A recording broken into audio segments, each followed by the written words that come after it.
Yeah, my first question is Aquaman. He's always been kind of the butt of the jokes within the mainstream audience of as the member of the Justice League, but I think that's kind of changed thanks to the success of the film. And That was a goal.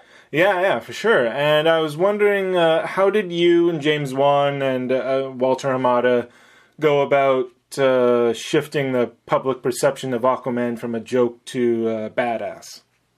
Well, I think that, one of the reasons that James Wan wanted to direct this movie and selected it from, everything he was being offered was he loved the idea of subverting people's expectations, that taking a guy who was the butt of the joke and turning him into the ultimate badass.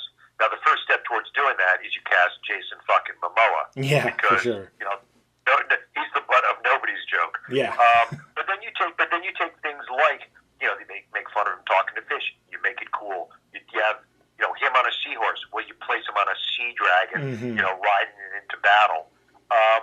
It was just taking a lot of the tropes and turning them on their ear and just making them kick ass. And I think that the response that fans have had and the way they've embraced Aquaman as a character really shows that we succeeded. Yeah, for sure. I'm actually glad you mentioned the seahorse bit, because I was going to bring that up, because the one of the aspects that I really liked about Aquaman was how much it embraced its comic book roots, between Arthur and Mera, showing off their individual powers and the craziness of Atlantis. What made you guys decide to lean so heavily into the comic book feel? I think that with each superhero movie, you kind of want to give it the tone that's appropriate for it, and we felt that Aquaman, deserved a kind of fantastical nature and a bright, colorful nature. So we just leaned into it with the gold and green for his hero outfit, Mera's outfit. We just felt that these were things that people had never seen before. It was a world people had never seen before, so we got to create it from scratch on the film, but knowing that it was influenced heavily by these great comic book artists of before. So it was always something that we knew we would draw from wherever we possibly could. For sure. And you've worked with James and Walter before on the Conjuring series and its spin-offs. So what was it like for you to go from working with them in the horror element with Conjuring to the world of superheroes? Well, it was interesting. Walter actually wasn't in the world of superheroes when I came on board Aquaman. He joined us in post on that. But the idea of working with James again, I would do anything with James. So when the opportunity opened up to go produce Aquaman with him, and I'd spoken to him at length about what his vision for the film was, and I was so excited about it. It felt so fresh and different. And again, when he invited me in, I accepted gladly. Awesome. Now, you a moment ago you mentioned just how much of a beast Jason Momoa is in most things that he's starred in, but in Aquaman he kind of dials it to 11 a lot, with just the fight, the intense fight sequences, and how much he yells and screams. So how did it feel to he's starred in as Aquaman in Batman v Superman and Justice League, but how did it feel to bring Jason Momoa as Aquaman in his own solo adventure?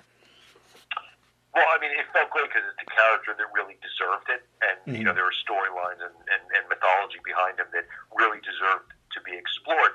In terms of the character himself, the character is so married to Jason Momoa. The character really is Momoa. The character is somebody who doesn't know where he belongs in life. He doesn't know if he's, of Atlantis or of the land.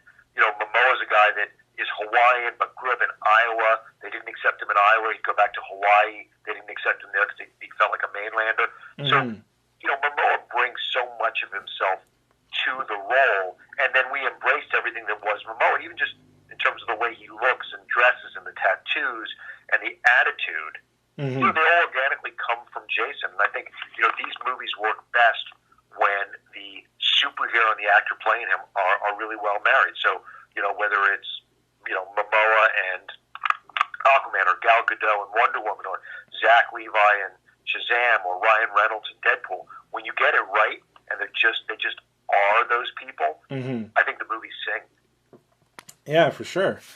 Now, despite all of the spectacular action that Aquaman boasts with its underwater battles and like the awesome Aquaman Black Manta fight, which is one of my favorite bits of the movie. My favorite. Yeah, despite all the action, the film actually has a lot of heart to it with its story and character arcs. Can you talk about how you, James, and the cast approached the character aspect of Aquaman? Sure. These movies work to their greatest effect when you're telling a terrific human story, when you're telling a family drama, in my opinion. And in this case, it is about a man discovering where he belongs in the world, finding his place in the world. And, it's his relationship with his now absent mother. It's his relationship with his father. It's what he discovers a relationship with a half-brother, and their, adversarial nature.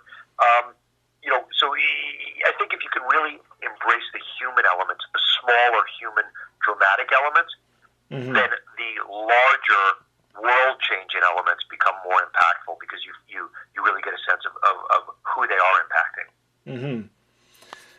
And Aquaman, a couple minutes ago, you talked about putting Jason in like the classic golden green costume that Aquaman has in the comics, which is another thing that I liked about the film, of just how amazing the costumes look and how diverse each character's look is, from Mera's various dresses to the Atlantean troops and the sea life, everything.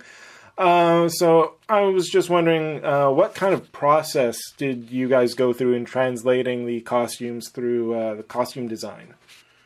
It was a very long and intense visual development process with James Wan, at the helm of every element of it. He is a remarkably visual guy, and he was in there, sketching himself sometimes, the filigree on the trident that Arthur would hold, and the curve of the swoosh of the gauntlet, how high it would come up the elbow. So he was incredibly involved in every aspect of it. All the gaskets on Black Manta's, all of his equipment. He really was in there designing what it should be, and I think it's one of the most satisfying elements of the film is how incredible these costumes are, and they're practical. Like, we really shot these. A lot of superhero movies, it ends up mostly being CG costumes. That's not the case with us. We really built these things. Yeah, that's really cool. And speaking of the technology, Aquaman, sorry for the pun, really tests the waters of how much the technology has evolved. And you guys try taking it further with all the underwater scenes. It's pretty impressive from a technological standpoint. And how did you accomplish and try to build off the underwater sequences? Sure. I really don't think the movie could have been made, at any kind of real price a decade ago, or even 5 years ago. I think that the R&D and the technology that has occurred over the last couple of years allowed us to shoot so much dry for wet, which are very complex, and to give actors natural, neutral buoyancy and really feel like they're floating and moving in the water in a natural fashion was very, very tough to achieve. But with our stunt teams and the tuning forks and the rigging and the camera movement, and it was really a delicate dance between James, the DP, the visual effects department, the stunt guys, everybody working together to give it that natural feel. And it was a lot of interesting stuff that we then took and applied, frankly, to all the flying stuff in Shazam, because we really learned a lot about how to most effectively work with the tuning forks and the rigging and the cameras. Cool. I'm told that I have 1 more minute before I got to run. So okay. So final question then is, you're also a producer on some other DC movies coming up, like Shazam and the Suicide Squad, and even the potential Trench spin-off. So what draws you personally to characters like Shazam or Suicide Squad? You know, I think that the unifying theme in terms of what draws me to any of these properties, or, you know, any movies I've made of late is, you know, is it a story that I want to tell? Is there some interesting element to the story? And so, you know, for me, I loved just the core concept of Aquaman being about a guy who can't find his place in the world. And I love with Shazam, it's a family story of a boy who thinks that if he can just find his birth mother, it will complete him. And ultimately discovering that family is not about blood, but it's about bond. And that, you know, that he can find a family in a most unexpected place. You know, The Trench has a great story, you know, without being able to get into it, but it's got a great central story to it as well. And then, you know, Suicide Squad, you know, my favorite movies growing up were those kind of Dirty Dozen type films. And so to be able to tell a story like that with an amazing filmmaker like James Gunn, it's a dream come true. So, you know, it's just looking for that which really speaks to you in each of these projects. Great. Well, thank you very much for the chat, Peter. Looking forward to Shazam. I'm really excited for it. My wife is too. Oh, fantastic! When are you seeing it? I mean, are you going to a screening, or are you just going to go check it out with the masses? We're going to try for this Saturday at the advanced screenings, and if not, then I think there's a press screening coming up in a couple of weeks. Fantastic. Well, I hope you enjoy it. I suspect you will. It really has just a great sense of fun to it that I think is really, really unusual and unique in the